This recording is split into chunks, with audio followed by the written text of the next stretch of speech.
எல்லாருக்கும் வணக்கம். நம்ம அழகே அழகு சீரியல்ல தங்கராஜ் மாமாவே நம்ம அப்பா காலில் விழுந்து மன்னிப்பு கேட்டு ரேவதியை வீட்டுக்கு கூப்பிட்டாரு. அப்போ மாமனார் காலில் விழுறது தப்பு இல்லையோ அப்படின்னு சொல்லி நம்ம அழகுமதிக்காக சுரேஷ் அவங்க அப்பா ராமமூர்த்தி காலில் விழுந்து மன்னிப்பு கேட்குறாரு. நம்ம சுரேஷ் எதுக்காக அழகுமதி தான் வேணும் அப்படின்னு சொல்லி ராமமூர்த்தியோட காலில் விழுந்து மன்னிப்பு கேட்டு அழகுமதியை கூப்பிடுறாரு. தெரிஞ்சுக்கிறதுக்கு முன்னாடி இந்த வீடியோக்கு ஒரு லைக் போட்டுக்கோங்க. ஸோ பார்த்தீங்கன்னா நீ என்ன பண்ணுவியோ ஏது பண்ணுவியோ எனக்கு தெரியாது தங்கராஜ், இன்னைக்குள்ளே உன் பொண்டாட்டி இந்த வீட்டுக்கு வந்தாகணும் அப்படின்னு சொல்லி தங்கராஜோட அம்மா சொல்ல தங்கராஜ் பார்த்தீங்கன்னா அடுத்த திட்டத்தோட சுரேஷோட ஸ்டேஷனுக்கே போகிறாரு. சுரேஷை தான் கைக்குள்ளே போட்டாதான் ரேவதியை வீட்டுக்கு வர வைக்க முடியும் அப்படின்னு சொல்லி சுரேஷுக்கு வலை வீச ஆரம்பிச்சிட்டாரு தங்கராஜ். பார்த்தீங்கன்னா சுரேஷ் நேற்று ஐஜி ஆஃபீஸ் வரைக்கும் போயிருந்தேன், என் வேலை 5 நிமிஷத்தில் முடிஞ்சிருச்சு. ஆனால் உனக்காகத்தான் 1 மணி நேரம் ஐஜி ஆஃபீஸில் ஐஜி கிட்ட பேசினேன். நீ இன்ஸ்பெக்டர் ஆனால் எப்படி இருக்கும், அதனால தான் இந்த ஸ்டேஷனில் இல்லை இந்த ஊர்லேயே வேற ஒரு நல்ல ஸ்டேஷனாக நல்ல பெனிஃபிட் கொடுக்கக்கூடிய ஸ்டேஷனாக உனக்கு இன்ஸ்பெக்டர் ப்ரமோஷன் கொடுக்குற மாதிரி ஐஜி கிட்ட பேசியிருக்கேன். ஆனால் அவங்க உன்னோட சஸ்பென்ஷன் பற்றி கொஞ்சம் பேச ஆரம்பித்தாங்க. ஆனால் நான் தான் சமாளித்து சஸ்பென்ஷன் இதனால தான் ஆச்சா அப்படின்னு எடுத்து சொல்லி அதுக்கப்புறம் உன் ப்ரமோஷன் வர வைக்கிறதுக்கு எனக்கு ரொம்ப நேரம் ஆகிப்போச்சு. எப்படி இருந்தாலும் 1 வருஷத்தில் உனக்கு இன்ஸ்பெக்டர் ப்ரமோஷன் கிடைச்சிரும் அப்படின்னு சொல்ல சுரேஷ் பார்த்திங்கன்னா முதல்ல ரேவதி அக்காவை நீங்கள் அடித்தது தப்பு அப்படின்னு பேசிக்கிட்டு இருந்தவர் இப்போ ப்ரமோஷன் பற்றி பேசின உடனே நீங்கள் எதுக்கும் கவலைப்படாதீங்க மாமா, அக்காவை சமாளித்து வீட்டுக்கு அனுப்புகிறதா தான் அப்பாவும் அம்மாவும் சொல்லியிருக்காங்க அப்படின்னு ஆறுதல் சொல்கிறாரு. என்ன சுரேஷ் கவனிப்பெல்லாம் இப்போ வேறு மாதிரி இருக்கா அப்படின்னு சொல்லி தங்கராஜ் சொல்லி காட்டிட்டு கிளம்பிடுறாரு. ஆனால் அதே நேரத்தில் சுரேஷோட ஸ்டேஷனுக்கு பாக்கியராஜ் வராரு. பாக்கியராஜ் வந்த உடனே நம்ம சுரேஷ் பார்த்திங்கன்னா அக்கா மேலேயும் தப்பு இருக்குது, அக்காவை நம்ம எத்தனை நாள் வச்சு பார்த்துக்க முடியும், இன்றைக்கி இல்லை இன்னும் 2 நாளில் இளவரசி அவங்க அப்பாவை கேட்பா, தரணியும் அம்மாவை கேட்பான். ரேவதி அக்காவை நீ எத்தனை மாதம் இங்கே வச்சு பார்த்துக்க முடியும், அவள் அங்கே இருக்கிறது தானே சரி, கொஞ்ச நாள் வேணால் பார்த்துக்கலாம், ஆனால் அதுக்கப்புறம் குழந்தைங்களுக்காகவாவது ரேவதி மாமா கூட போய் தான் ஆகணும் அப்படின்னு சொல்ல தெரியும்டா, நீ உங்கள் மாமா பக்கம்தான் பேசுவா அப்படின்னு சொல்லி பாக்கியராஜ் கோச்சிக்கிட்டு கிளம்புறாரு. இது நடக்கிற அதே நேரத்தில் இன்னொரு பக்கம் பிரச்சனை என்னன்னு தெரிஞ்சால் தானே ரேவதி அவர் எதுக்கு அடித்தாருன்னு சொல்லி நாங்கள் சமாதானம் பேச முடியும் அப்படின்னு ராகவன் ரேவதி கிட்ட கேட்க, அந்த பிரச்சனை உங்களுக்கு எதுக்கு, அடித்தாருல அதை பற்றி உங்களுக்கு தெரியாதா அப்படின்னு சொல்லி ரேவதி பேசிக்கிட்டு இருக்கும்போதே நம்ம மதி அவர் எதுக்கு ரேவதி அக்காவை அடித்தாங்கன்னு எனக்கு தெரியும் அப்படின்னு சொல்ல, பாரு இவளுக்கெல்லாம் சொல்லியிருக்க ஆனால் பெத்த அப்பா அம்மா எங்கள்கிட்ட சொல்ல மாட்டேங்கிறா அப்படின்னு ராஜலக்ஷ்மி சொல்கிறாங்க. ஆனால் நம்ம மதி என்னோட வேலை எப்படி போச்சு தெரியுமா, தங்கராஜன் தான் மேனேஜ்மெண்ட்டிட்ட பேசி என்னை பற்றி தப்பாக சொல்லி என்னை வேலையை விட்டு நீக்க சொல்லியிருக்காரு அப்படின்னு நம்ம மதி சொல்கிறாங்க. இந்த விஷயம் தெரிஞ்சோடனே நான் தான் தங்கராஜ்கிட்ட போய் கேட்டேன். இதனால தான் தங்கராஜனுக்கு கோவம் வந்து ரேவதி அக்கா தான் இந்த விஷயத்தை என்கிட்ட சொன்னாங்க அப்படின்னு அவர் அடிச்சிருக்காரு அப்படின்னு நம்ம மதி எல்லாத்தையுமே ராகவன் ராஜலக்ஷ்மிகிட்ட சொல்கிறாங்க. ராகவனுக்கும் ராஜலக்ஷ்மிக்கும் பயங்கர கோவம் வந்துடுது. நீ போய் சும்மா கேட்டியா இல்லை சண்டை போட்டியா அப்படின்னு கேட்குறாங்க. சண்டை தான் போட்டேன் அப்படின்னு நம்ம மதி சொல்ல, அதானே நீ ரொம்ப ஒழுங்காக வேலை பார்த்துருப்ப, இப்போயோ அப்போயோ உன்னை விட்டு எப்படா நீக்கலாம் அப்படின்னு உன்னோட மேனேஜ்மெண்ட்டில் நினச்சிக்கிட்டு இருப்பாங்க. இந்த நேரத்தில் மாப்பிள்ளை உன்னை வேலையை விட்டு நீக்க சொல்லணும்னு சொன்னோடனே மேனேஜ்மெண்ட்டில் உன்னை வேலையை விட்டு தூக்கிட்டாங்க. இதுக்கு நீ மாப்பிள்ளை கிட்ட போய் சண்டை போடுவியா, ஒன்னால் பாரு இப்போ இவ வீட்டில் வந்து உட்காந்துருக்கா அப்படின்னு சொல்ல இப்போ நம்ம மதி கோச்சிக்கிட்டு உள்ளே போயிடுறாங்க. இன்னொரு பக்கம் நம்ம ரேவதி நீங்கள் மருமகளை ஒரு மாதிரி மாப்பிள்ளையை ஒரு மாதிரி தான் பார்ப்பீங்களா, அவர் செஞ்சது உங்களுக்கு தப்பாகவே தெரியலையா, அவர் எதுக்கு வேலையை நீக்க சொல்லி அவர் போய் அங்கே சொல்லணும் அப்படின்னு ரேவதி கேட்க, இப்போ யார் வாழ்க்கையை கெடுத்துட்டு கிடக்கா, அவள் பண்ண வேலைக்கு நீ தானே இங்கே வந்து உட்காந்துருக்கா அப்படின்னு ராஜலக்ஷ்மி ரேவதியை திட்டுறாங்க. ரேவதியும் அங்கே தான் தலைவலிக்குதுன்னு வந்தால் இங்கே அதை விட பெருசாக இருக்கா அப்படின்னு இவங்களும் கோச்சிக்கிட்டு போயிடுறாங்க. இன்னொரு பக்கம் நம்ம மலர் நீங்கள் ஏன் தங்கராஜனை பண்ண தப்பை மட்டும் பெருசாக கேட்க மாட்டேங்கிறீங்க அப்படின்னு ராகவன் ராஜலக்ஷ்மி கேட்க நம்ம மலரையும் கோவப்படுறாங்க இந்த ராகவனும் ராஜலக்ஷ்மியும். இந்த நேரத்தில் நம்ம பாக்கியராஜ் ரொம்ப கோவமாக வீட்டுக்கு வராரு. ரேவதி ரேவதி நீ கிளம்பு, நம்ம போய் தரணியை ஸ்கூல்லேருந்து இங்கே கூப்பிட்டு வந்துடலாம் அப்படின்னு சொல்கிறாரு. என்னன்னு அப்புறம் அவர் ஏதாவது சண்டை போட போகிறாரு அப்படின்னு ரேவதி சொல்கிறாங்க. அவர் என்ன இப்போ தான் புதுசாக உங்ககிட்ட சண்டை போடுறாரா, சுரேஷ் கல்யாணத்தோட எல்லாரும் முன்னாடி உனக்கு கையை நீட்டி அடிச்சாரு தானே, ஏதோ ஒரு பிரச்சனையில் உன்னை வீட்டை விட்டு வெளியே தள்ளி நைட்டு ஃபுல்லாக வாசல்லே நிற்க வச்சு உன்னை அசிங்கப்படுத்தினவர் தானே, என்னமோ புதுசாக உங்ககிட்ட சண்டை போடுற மாதிரி சொல்கிற, எங்களுக்கு தெரிஞ்சே இவ்வளோதான் இருக்குது, இன்னும் தெரியாமல் எத்தனை தடவை உன்னை அடிச்சிருப்பாரு, அசிங்கப்படுத்திருப்பாரு, அவமானப்படுத்திருப்பாரு, சும்மா இந்த குடும்பத்துக்காக குடும்பத்தோட கௌரவம் அப்படின்னு சொல்லி அவர் அடிக்கிற உதைக்கிற எல்லா அடியையும் உதையும் வாங்கிக்கிட்டு நீ கஷ்டப்படணும்னு இல்லை ரேவதி. நீ அவர் வீட்டுக்கெல்லாம் போக வேண்டாம், வா தரணியையும் போய் நம்ம வீட்டுக்கு கூட்டிகிட்டு வந்துடலாம் அப்படின்னு சொல்லி பாக்கியராஜ் ரேவதியை கூப்பிட்றாரு.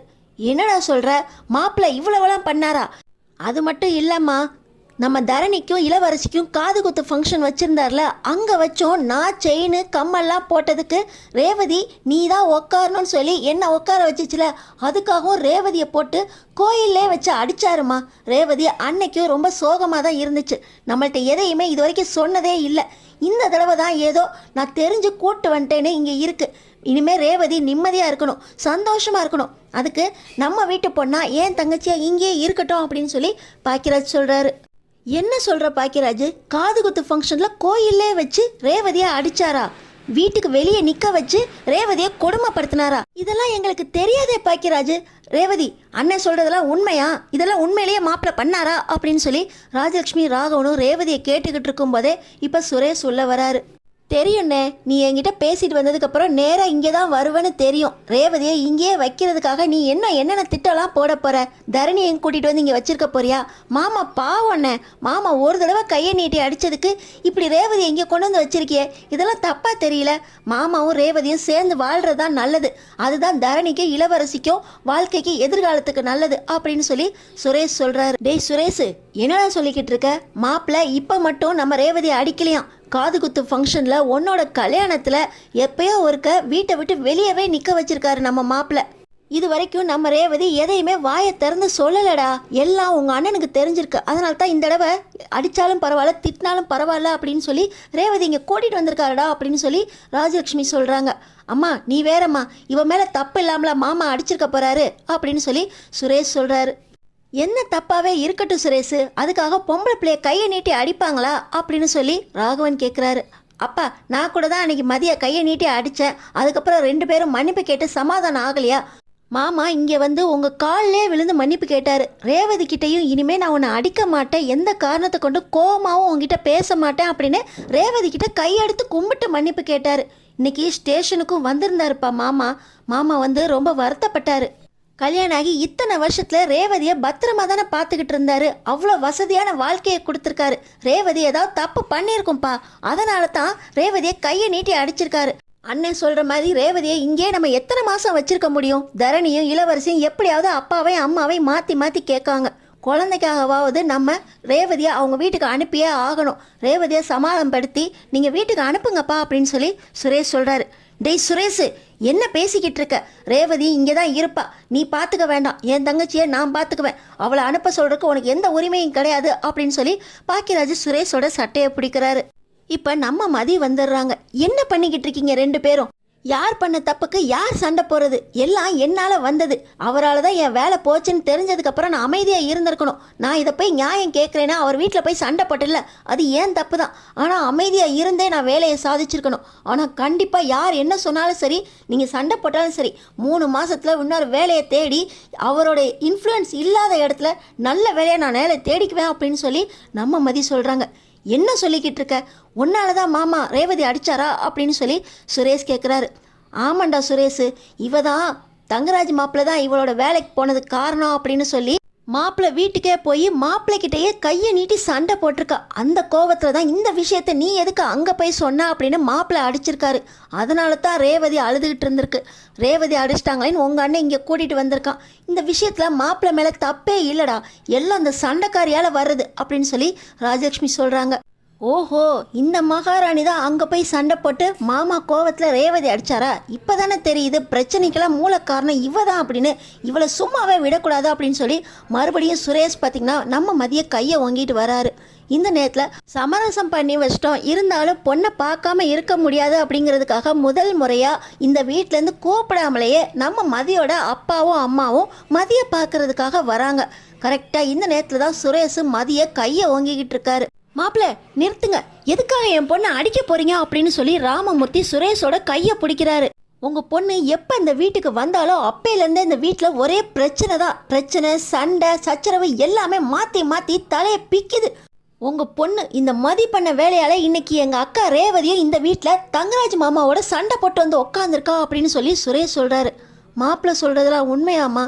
என்னாச்சுமா? ரேவதிக்கும் தங்கராஜ் மாப்பிள்ளைக்கும் என்னம்மா சண்டை? இதில் நீ என்னம்மா பண்ண அப்படின்னு சொல்லி ராமமூர்த்தி கேட்குறாரு. இப்போ ராஜலக்ஷ்மி கேளுங்க, நல்லா கேளுங்க. உங்கள் பொண்ணு அங்கே என்ன வேலை பார்த்தாலோ தெரியல, எப்படா வேலையை விட்டு தூக்கலான்னு இருந்திருக்காங்க. அந்த நேரத்தில் தங்கராஜ் மாப்பிள்ளை உங்கள் பொண்ணை வேலையை விட்டு நீக்க சொல்லி பேசியிருக்காரு. இதனால அந்த காலேஜில் பெரிய சார் இருப்பாங்கல்ல, அவங்க மதியை வேலையை விட்டு நீக்கிட்டாங்களாம். இதுக்கெல்லாம் காரணம் தங்கராஜ் மாப்பிள்ளை தான் அப்படின்னு தங்கராஜ் மாப்பிள்ளை வீட்டுக்கே போய் உங்கள் பொண்ணு சண்டை போட்டிருக்கா. சண்டை போட்டதுக்கெல்லாம் காரணம் என் பொண்ணு தான் மதிக்கு சொன்னா அப்படின்னு என் பொண்ணை தங்கராஜ் மாப்பிள்ளை அடித்து விரட்டிட்டாரு. இப்போ என் பொண்ணு தங்கராஜ் மாப்பிள்ளை இல்லாமல் வாழா வெட்டியாக வீட்டுக்கு வந்து உக்காந்துருக்கா. எல்லாத்துக்கும் காரணம் உங்கள் பொண்ணு தான். உங்கள் பொண்ணு மட்டும் இப்போ சுரேஷோட நல்லா வாழ்ந்துருவாளா? என் பொண்ணு வாழாத வாழ்க்கையை உங்கள் பொண்ணு வாழக்கூடாது. உங்கள் பொண்ணை வந்துட்டீங்க, அப்படியே கூட்டிகிட்டு போயிருங்க அப்படின்னு சொல்லி ராஜலக்ஷ்மி சொல்ல, ராமமூர்த்தி உன் வேலை போயிடுச்சா மதி? அதுக்கு காரணம் தங்கராஜ் சாரா அப்படின்னு சொல்லி ராமமூர்த்தி கேட்குறாரு.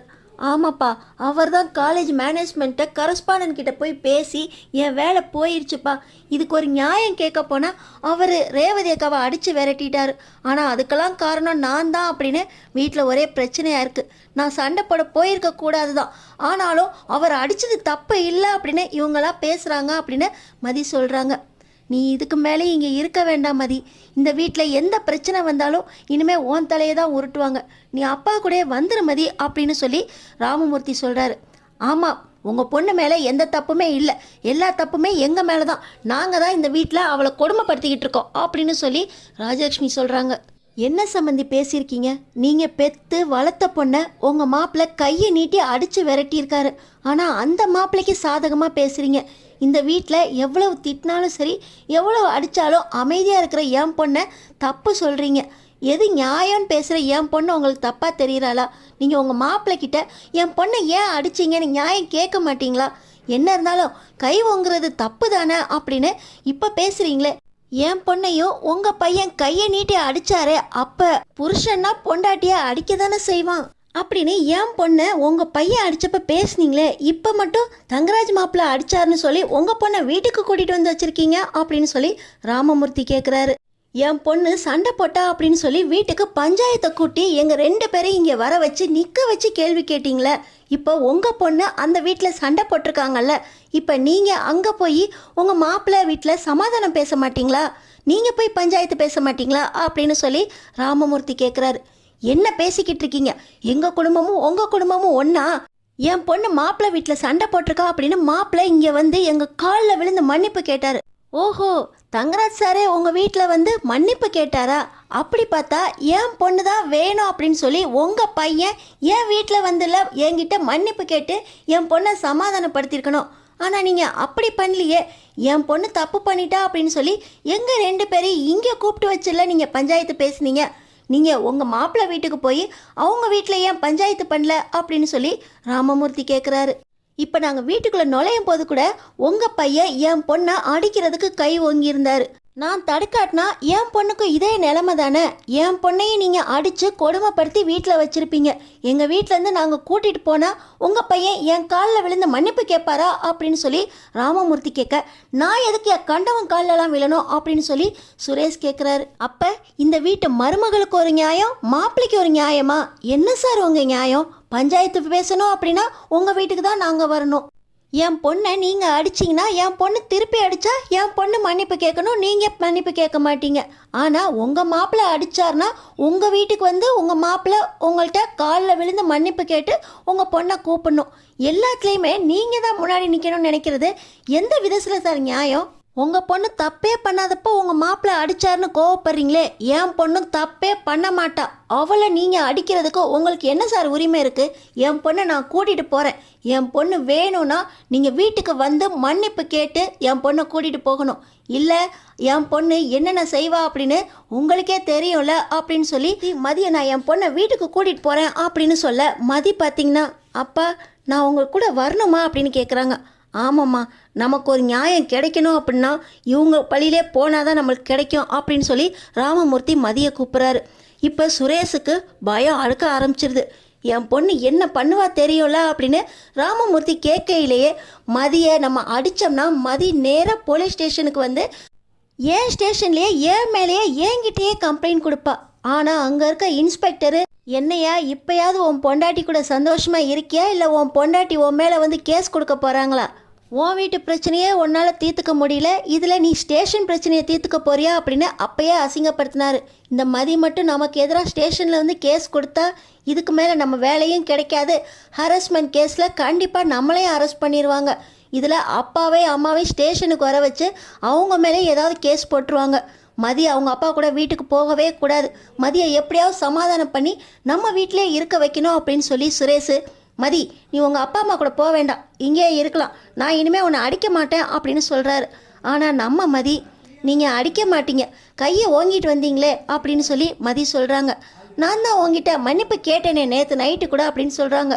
ஆனால் எப்போ அடித்ததுக்கு எப்போ மன்னிப்பு கேட்குறீங்க அப்படின்னு மதி கேட்க, சரி இனிமேல் நான் உன்னை அடிக்க மாட்டேன், கோவமாக பேச மாட்டேன், நீ இங்கே இரு அப்படின்னு சொல்லி நம்ம மதி சொல்கிறாங்க.